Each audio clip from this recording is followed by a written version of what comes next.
Hi friends, நான் Lakshmi. Welcome to my channel. இன்றைக்கி சக்கரவள்ளி கிழங்கை வச்சு ஒரு அடை ரெசிபி தாங்க செஞ்சு காட்ட போகிறேன். மாவு இல்லாத சமயங்களில் இந்த மாதிரி கொஞ்சம் டிஃப்ரெண்ட்டாகவும் ஹெல்த்தியாகவும் டேஸ்டியாகவுமே நம்ம சாப்பிட்டு பார்க்கலாம். எப்படி செய்யலான்னு பார்க்குறதுக்கு முன்னாடி நம்மளோட கேஹெச் கியூட்டி சேனல் ரெசிபியை சப்ஸ்கிரைப் பண்ணிக்கோங்க. பக்கத்தில் இருக்க பெல் ஐக்கானையும் கிளிக் பண்ணிக்கோங்க.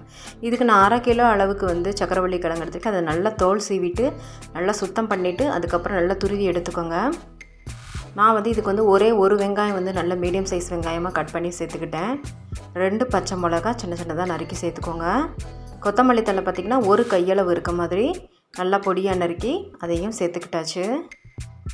இப்போ இது கொஞ்சம் பைண்ட் ஆகணும் இல்லையா, அதுக்காக 1/4 கப் அளவு 2 குவான்டிட்டி ஒரே மாதிரி இருக்கணும். அரிசி மாவும் கடலை மாவும் அப்புறம் சில்லி ஃப்ளேக்ஸ் போட்டிருக்கேன். உங்கள்கிட்ட சில்லி ஃப்ளேக்ஸ் இல்லைன்னா மிளகாத்தூள் கூட சேர்த்துக்கோங்க.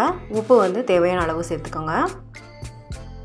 சில்லி ஃப்ளேக்ஸுமே நம்ம மிளகாவை லேசாக வறுத்துட்டு பொடிச்சு எடுத்துக்கிட்டிங்கன்னா இந்த மாதிரி நமக்கு கிடச்சிரும்.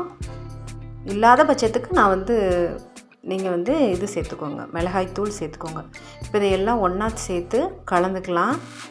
தண்ணி முதலே ஊற்றிக்கிற வேணாம், ஏன்னா கிழங்குலே கொஞ்சம் போல் தண்ணி விடும். அதனால் கொஞ்சம் கொஞ்சமாக தெளித்து தான் நம்ம மாவை பிசைய போகிறோம். ஒரேடியாக தண்ணியை ஊற்றிடாதீங்க.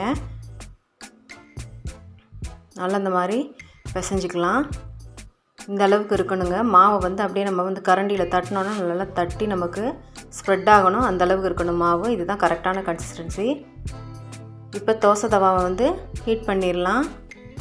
ஹீட் பண்ணிவிட்டு மாவு ஒரு கரண்டியில் எடுத்துகிட்டு இந்த மாதிரி நீங்கள் ஜென்டலாக ஸ்ப்ரெட் பண்ணிங்கனாலே நல்லா அந்த மாதிரி நமக்கு கிடச்சிரும். அது மேலே ஆயில் நல்லா ஸ்ப்ரிங்கிள் பண்ணிவிட்டு 2 பக்கமும் திருப்பி போட்டு நல்லா ப்ரௌன் கலராக வெந்ததுக்கப்புறம் நல்லா மீடியம் ஃப்ளேம்லேயே வச்சு குக் பண்ணிக்கோங்க. ஹை ஃப்ளேம் வேண்டாம். இதுக்கு தேங்காய் சட்னி வச்சு சாப்பிட்டிங்கன்னா ரொம்ப டேஸ்ட்டாக இருக்கும். வெறுமனே கூட சாப்பிடலாம். நீங்களும் ட்ரை பண்ணி பார்த்துட்டு எப்படி இருந்துச்சுன்னு கமெண்ட் செக்ஷனில் உங்கள் ஃபீட்பேக்கை கொடுங்க ஃப்ரெண்ட்ஸ். மறக்காமல் நம்ம சேனலுக்கான சப்போர்ட்டையும் கொடுங்க. தயவுசெய்து லைக் பட்டனையும் கொஞ்சம் ப்ரெஸ் பண்ணுங்கள். அப்போ தான் இந்த வீடியோ நிறைய பேருக்கு சஜஸ்ட் ஆகும். தேங்க்யூ ஃபார் வாட்சிங் ஃப்ரெண்ட்ஸ்.